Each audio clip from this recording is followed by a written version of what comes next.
Hallo, ihr wunderschönen Menschen an diesem wundervollen Dienstag im heißesten August aller Zeiten bisher. Naja, wir machen heute weiter mit Structs. Structs sind Rusts Art und Weise, Objektorientierung einzubauen. So, jetzt kommt einem vielleicht das Wort Struct bekannt vor, nämlich aus C. In C gibt es an sich keine Klassen, wie man sie jetzt aus Python oder Java oder Kotlin etc. kennt, sondern es gibt auch dort Structs und die sind genau gleich. Im Endeffekt ist eine Struct nur eine Art Sammlung von, naja, Variablen eben. Aber in Rust, keine Sorge, sind Structs noch ein kleines bisschen mächtiger. Also, zunächst einmal, wir definieren uns eine Struct, sagen wir einfach mal, als User. Der User sieht dann so aus, also wir schreiben hier auch die geschweiften Klammern und hier hinten dran kommt theoretisch ein Leerzeichen.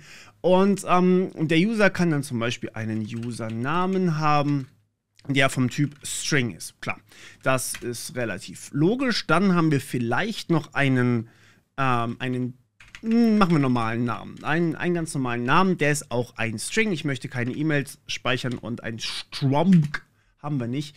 So, dann haben wir ein Erfahrungslevel, XP zum Beispiel, wie ihr es bei der Bootstrap Academy sammeln könnt. Ihr kriegt ja XP, wenn ihr Videos guckt und so weiter und so fort. Dann könnten wir das hier vielleicht als U32 modellieren, weil XP sollten wahrscheinlich nicht negativ sein. Und wir könnten uns einspeichern, ob er gerade aktiv ist. So können wir im Endeffekt eine Sammlung festlegen. Und ja, hier hinten dran kann man auch ein Komma machen. Ich würde euch tatsächlich immer empfehlen, dieses Komma am Ende zu setzen, auch bei der letzten Zeile. Da müsst ihr nicht nachdenken, wenn ihr eine neue Zeile einfügen wollt. So müsst ihr halt dran denken, habe ich da ein Komma gesetzt oder nicht? Das ist wahrscheinlich besser so. So sieht eine Struct erstmal aus. Und ihr seht, das ist einfach nur eine Art Sammlung, die wir hier bauen können, die natürlich jetzt nicht besonders spannend ist. Jetzt wollen wir ja diese Sammlung aber auch irgendwie benutzen und dazu schmeiße ich mal mein Factorial hier raus und baue mir hier einen User. Nehmen wir einfach mal den User Morpheus. Let Morpheus gleich. So, jetzt haben wir hier die Möglichkeit, einen User zu bauen über User. So, in normalen Programmiersprachen macht man das dann mit Klammern, weil man einen Konstruktor aufruft, nicht so in Rust. In Rust braucht ihr geschweifte Klammern, was mich hart verwirrt, immer noch, und ein Semikolon am Ende, weil es immer noch eine Deklaration ist. Und hier drinnen definiert ihr dann eure einzelnen Attribute. Jetzt kann man hier allerdings auch drauf gehen, und das würde ich euch tatsächlich empfehlen, weil ihr so am wenigsten Sachen vergessen könnt, und auf Add Missing Fields. Und das ist super praktisch, denn dann macht eure IDE direkt alles für euch. Also es macht sogar hier, ihr könnt einen Namen eingeben und dann toString am Ende, was es zu einem String macht. Davor, wie gesagt, war es ja einfach nur dieses und str, also ein String Slice, und alles andere wird einfach so gesetzt, wie wir es brauchen. So, Username ist Morpheus, mein Name, Cedric, und ein Erfahrungspunkte-Count von 42 natürlich. Aktiv, ich bin immer aktiv, ich schlafe nicht, und das ist im Endeffekt unser User. So, und jetzt kann ich diesen User hier verwenden wie eine Art, naja, Collection von diesen Dingern hier. Das heißt, wenn ich was ausgeben möchte, kann ich hier einfach auf den Morpheus gehen und ich kann ja mal probieren, den auszugeben. Rust wird das nicht gefallen, wenn ich das probiere, denn der User kann halt nicht formatiert werden mit dem Default Formatter. Was ich aber machen kann, ist, ich kann hier einfach einen Punkt eingeben und dann auf die einzelnen Werte drauf zugreifen. Zum Beispiel kann ich den Usernamen ausgeben von Morpheus, der spannenderweise Morpheus ist. Wer hätte das nur jemals gedacht? So, das heißt, ich habe hier im Endeffekt eine Art Sammlung von den ganzen Dingen und muss mich nicht drum kümmern. Ihr könnt so ein bisschen euch das Ganze vorstellen wie ein Dictionary, wo wir uns einfach, naja, im Endeffekt Felder bauen, oder auch wenn ihr aus JavaScript kommt, die ursprünglichen JavaScript-Objects waren ja genauso, wo wir uns Felder nennen und über diese Felder dann eben mit einem Punkt zugreifen können. Das ist ein bisschen mächtiger, weil wir hier diese Felder wirklich vorgegeben haben und wir haben wirklich einen eigenen Typ dafür definiert. Das wird nachher noch sehr, sehr nützlich werden, gerade wenn wir in Richtung Pattern Matching etc. gehen. Aber für den Moment, das ist erstmal euer Ding. So, es gibt hier allerdings noch ein paar Spezialstructs und die will ich ganz kurz vorstellen. Die gehen einfach sehr viel schneller und sehr viel kürzer und haben eben nützliche Dinge, die man sowieso immer mal wieder braucht. Und zwar sagen wir einfach mal Struct. Und hier wird es jetzt ein bisschen interessant. Color. Was ist Color normalerweise? Naja, Color setzt sich zusammen aus einem Rot, Grün und einem Blauwert. RGB, dadurch RGB. Und ja, das steht wirklich für Grün, nicht für Gelb, für die, die es vielleicht nicht kennen. Übrigens braucht das am Ende auch ein Semikolon. Und jeder dieser Werte ist zwischen 0 und 255. Ja, aber was ist denn ein Wert zwischen 0 und 255? Das ist ein U8. Das heißt, meine Farbe kann ich intuitiv einfach schreiben als Struct Color aus U8, U8, U8. So, achtet auch hier darauf, ich habe hier runde Klammern, keine geschweiften Klammern benutzt für meine Color, denn ich habe hier keinen Namen definiert. Und so ist das eigentlich ein Tuple. Und genau so heißt das Ding auch. Es ist eine Tuple. Tuple Struct. Das ist eine normale Struct hier oben. Normale Struct. So, das heißt, ich kann hier, wenn ich mir eine neue Farbe erstelle, ich kann zum Beispiel auch meinem Morpheus eine Farbe geben, theoretisch. Color vom Typ Color. Ja, das kann ich so machen. Ups, das sollte ein Komma sein. Dann kann ich meinem User hier unten tatsächlich noch sagen, ey, deine Farbe ist eine Color, was gebe ich mir für eine Farbe? Jetzt müsste ich wissen, was Cyan ist, ne?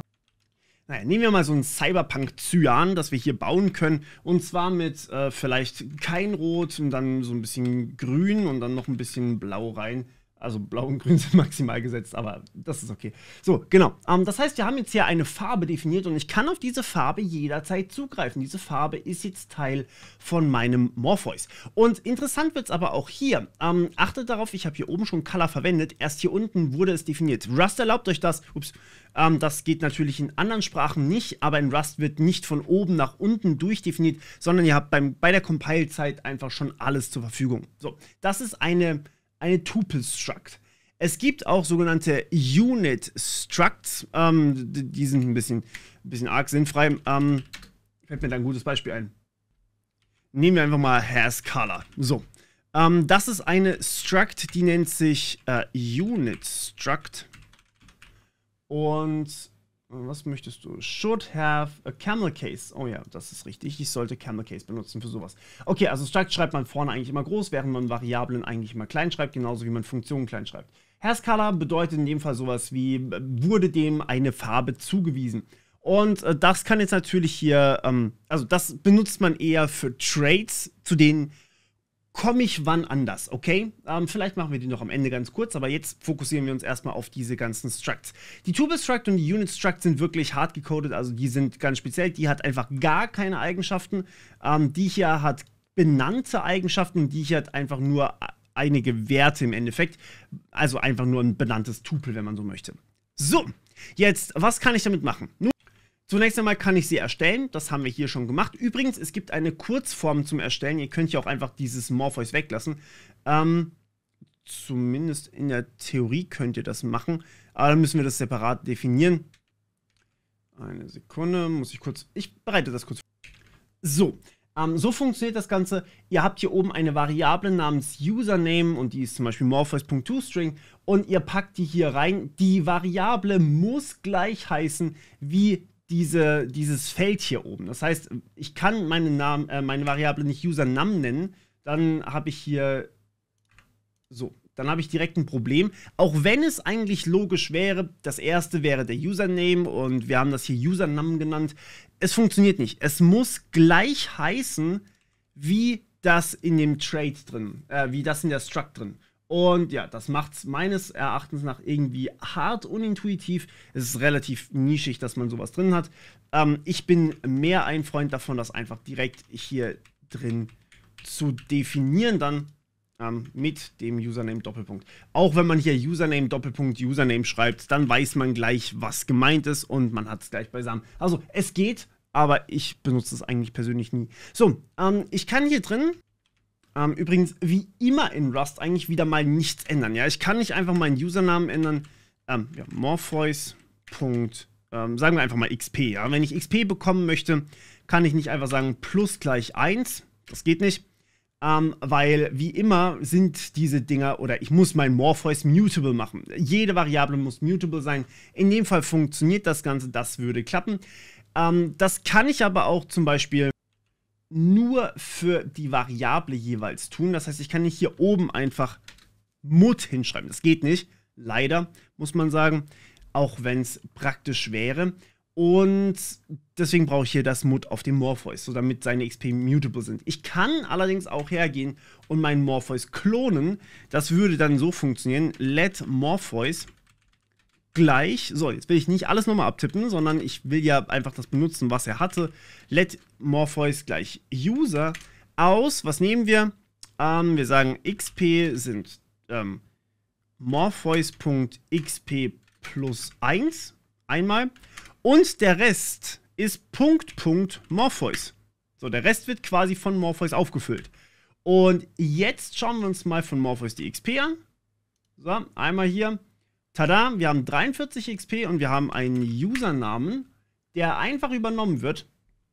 Tada, Morpheus. So, was ist passiert? Wir haben hier gesagt, ey, das ist das, was wir fertig definiert haben. Das übernehmen wir bitte aus dem User hier oben. Alles davon, aber die XP, die setzen wir auf einen neuen Wert, nämlich den wir davor hatten, plus 1. Das würde auch funktionieren. Ich finde allerdings diese Variante nur so halb nützlich. Wenn man was verändern möchte, ist es meistens hilfreicher, wenn man das ganze Ding mutable macht. Okay. Okay, ein ganz kurzer Exkurs zu Trades. Ja? Dazu werden wir wahrscheinlich noch separat was machen müssen. Aber ich will euch ganz kurz eine Trade zeigen. Ihr könnt Dinge ableiten. Es ist nicht direkt eine Vererbungsgeschichte und es sind auch nur ein paar wenige vordefinierte Trades von Rust da. Aber ich will euch nur ganz kurz dieses kleine Ding zeigen. Und zwar Hashtag Derive. Und zwar Debug wollen wir haben. Und was das tut, ist Folgendes. Ich versuche hier unten mal einmal den Morpheus auszugeben. Und zwar mit Doppelpunkt, Fragezeichen. So, Doppelpunkt, Fragezeichen, Morpheus. Und mit der Derive Debug Trade tut Folgendes für mich. Richtig, Morpheus hatte eine Color. Das ist unpraktisch. Dann müssen wir das leider hier oben auch noch machen. Naja, okay. So, tada. Wir haben einen Username Morpheus, Name Cedric Mössner, XP 43, Active True, Color. So, dieses Derived Debug macht im Endeffekt, ey, gib bitte einfach alles so aus, wie es da steht. Das können wir den Structs jeweils geben und dann können wir sie uns angucken, müssen wir aber halt nicht. Und ja, ich denke, das ist zwar keine richtige Deep Dive jetzt in diese Thematik, aber es ist trotzdem nützlich, wenn ihr irgendwie damit arbeitet, damit ihr euch diese ganzen Sachen angucken könnt und deswegen erwähne ich es jetzt schon. Okay, jetzt lasst uns mal reingehen in die Funktion, denn in C ist hier jetzt vorbei. Ja, wir haben hier nur diese Structs, mehr haben wir in C zum Beispiel nicht. In Rust hingegen kann ich durchaus Funktionen bauen, die für meinen User da sind und das mache ich mit Impl. Und ja, die Dinger nennen sich dann Associated Functions bzw. Methods. Je nachdem, wie ich das möchte. Und genau, das sind Impls. Impl für meinen User. Mein User soll also Funktionen bzw. Methoden bekommen, die speziell für den User da sind. Okay, der, sagen wir einfach mal, der Name. Also wir schreiben eine Function, Full Name. Achtet auch darauf, die ist jetzt kursiv. Die Function Main ist nicht kursiv. Ja? Function Full Name, Klammer auf. Und hier rein muss jetzt jedes Mal, wenn ihr eine Methode haben wollt, und Self. So, und Self ist ein Konzept, das ihr vielleicht kennt. Und was wir zurückbekommen, ist in dem Fall ein String. Tada. So. Und wir bauen uns jetzt hier einen neuen String zusammen mit Format, Ausrufezeichen, Klammer, ups, Klammer schon da. Genau, das ist eigentlich soweit in Ordnung. Und zwar, wir packen hier den ersten String rein und sagen dann hier unten Anführungsstriche und der zweite String. Und füllen hier auf, indem wir sagen, was genau wollen wir denn da reinschreiben? Also in diese geschweiften Klammern wollen wir jetzt was reinschreiben. Naja, erstmal self.name ist das, was wir in der ersten Klammer haben wollen. Dann wollen wir, wie er heißt oder wie er genannt wird, self.username haben. So, das ist genau das. Oh, und da darf kein Semikolon hin, denn das ist genau das, was ich hier zurückgeben möchte. Ich kann hier, wie gesagt, auch mit Return arbeiten. Format baut euch im Endeffekt aus dieser Formatierungsmöglichkeit einen String zusammen, wie wir es auch bei Printline kennen, nur dass es eben den String nicht ausgibt in die Konsole, sondern dass ihr damit weiterarbeiten könnt, sprich, ihr habt einen Return. So, das ist super. Und das ist jetzt eine Methode. Warum ist eine Methode? Wir referenzieren auf Self. Und Self bedeutet in dem Fall, wir haben alles, was der User hier zur Verfügung hat, immer auch zur Verfügung. Nur, dass wir eben nicht wissen, was für ein User das ist. Ob das jetzt Morpheus ist oder ob das Neo ist, wissen wir nicht. Wir wissen nur, dass wir auf diese Variablen hier zugreifen können. Wir können das auf jedem einzelnen User aufrufen. Das heißt, was ich hier machen kann, ist, ich kann einfach meinen Namen ausgeben, und zwar mit .fullname. Das ist wie eine ganz normale Methode sozusagen. Und ich bekomme hier Cedric Mössner, Anführungsstriche, Morpheus, Anführungsstriche. So, weil ich den eben so formatiert habe. Normalerweise würde man das wahrscheinlich hier reinschreiben, aber in dem Fall geht das auch so. So, das ist wie gesagt eine Methode. Wir referenzieren Self und haben Zugriff auf diese ganzen Dinger hier. Wir können das auch anders machen. Wir können auch tatsächlich hier eine Funktion schreiben, die als Associated Function bezeichnet wird. In anderen Sprachen nennt sich das einfach Static Method. So, da müsst ihr nicht weiter drüber nachdenken. Die hat einfach keinen Zugriff auf diese Selves. Ja? Also ich kann nicht auf Username oder Name oder XP oder Active oder Color zugreifen, sondern ich habe einfach eine Funktion, die auf User selbst aufgerufen wird. Zum Beispiel, was könnte der User immer tun? Gain XP ist wiederum keine. Zum Beispiel eine Factory Method ist hier relativ häufig der Fall. Also Create Standard User ist so ein Ding, ja. Und jetzt machen wir hier eine Klammer und geben explizit nicht dieses unself rein. Wir können ja andere Sachen reingeben, also zum Beispiel sowas wie, musste hart nachdenken, sorry. Eine Function Create Standard User. So, quasi ein Standard-User, den wir jetzt bauen. Und wir geben hier explizit keine Referenz auf Self mit rein. Dadurch wird es eine Associated Function, beziehungsweise eben eine Static Function. Und wir geben zum Beispiel, was haben wir denn, den Usernamen mit rein. So, der ist vom Typ String. Was ist denn los mit meinen Fettfingern heute? Eieiei. Und liefert uns einen User zurück. Und das ist der spannende Teil, denn dadurch bauen wir uns eine Factory für User. Wir können uns so viele User bauen, wie wir wollen, einfach nur indem wir diese Funktion aufrufen. Und wir bauen uns den User ganz normal, indem wir hier einfach, na komm, gib mir das, danke, einfach hier alles einfügen. So, ich mache hier mal Username ist Username.clone. Denn ansonsten haben wir hier ein Problem, dass wir uns den Usernamen hier konsumieren und dann hier unten nicht mehr benutzen dürfen. Ich würde gerne hier den Usernamen auch nochmal konsumieren. Ansonsten haben wir hier nämlich ein Problem. ToString brauchen wir hier eigentlich nicht da drauf. Aber wir können Clone aufrufen. So. Dann haben wir keine Erfahrungspunkte, weil es ein neuer User, aktiv ist er auch nicht und er bekommt die Farbe einfach schwarz. So. Und das ist so die Standardfarbe und Standard-User, alles Standard. Und hier unten können wir jetzt einfach sagen, hey, lass mal Hans-Peter bauen. Hans-Peter ist gleich Create, User, Doppelpunkt, Doppelpunkt, weil wir wollen auf eine Funktion zugreifen, die keinen User braucht. Also wenn wir jetzt, wie gesagt, wenn wir hier auf Morpheus.createStandardUser aufrufen würden, dann müssten wir hier oben irgendwie eine Referenz auf den User bekommen. Aber wir brauchen keine Referenz auf den User. Also machen wir das Ganze über User Doppelpunkt Doppelpunkt. Und das kommt euch vielleicht bekannt vor aus String. Denn String macht genau das. String ist im Endeffekt exakt gleich. Ich mache mal hier Hans-Peter da draus. Und dann sehen wir uns kurz an. Achso, ja. Den muss ich jetzt .toString bauen. Sonst wird das nicht funktionieren. Der Hans-Peter .fullname. So. Was wir hier gemacht haben, ist, wir haben uns einen Hans-Peter mit dem Usernamen und demselben anderen Namen auch gebaut, der Hans-Peter heißt. Und kleiner Hinweis hier an der Stelle noch, wenn ihr String Doppelpunkt Doppelpunkt from zum Beispiel, from str macht, ja, dann könnt ihr hier auf dieses from draufklicken und könnt dann schauen, was hier drin passiert. Und hier sehen wir eine Impl from Das ist einfach der Name von dieser Impel.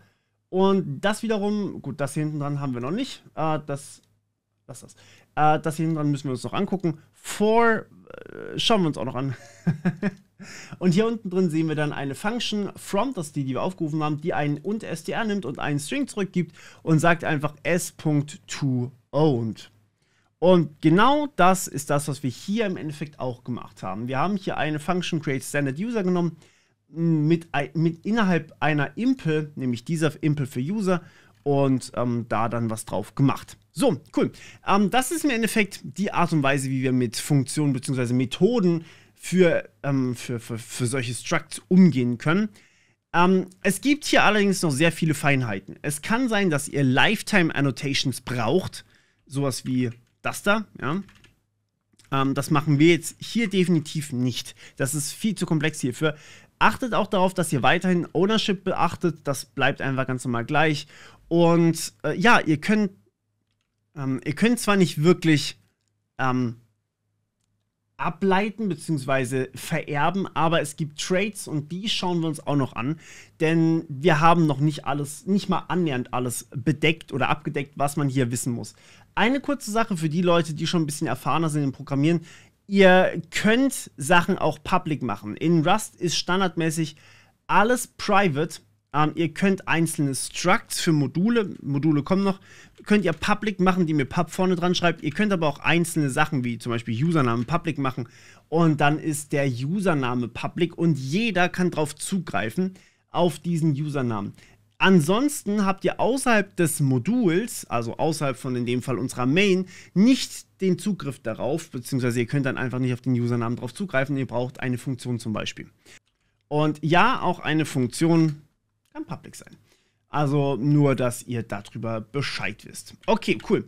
Aber ich glaube, das passt soweit erstmal als kleine Einführung. Damit könnt ihr schon wahnsinnig viel machen. Ich glaube, damit könnt ihr fast alles machen, was man so braucht. Und ich werde euch jetzt noch so ein paar Sachen zeigen, immer mal wieder so einige Nuancen von Rust erklären. Aber ich werde jetzt so allmählich in Richtung Beispiele übergehen, damit ihr sehen könnt, wie man das auch anwenden kann vernünftig. Und mal gucken, wie groß die Beispiele werden. I try, okay? Ist ein bisschen experimentell dieses Mal. Gut, alles klar, dann war's das von meiner Seite. Wir hören uns beim nächsten Mal. Bis dann, ciao.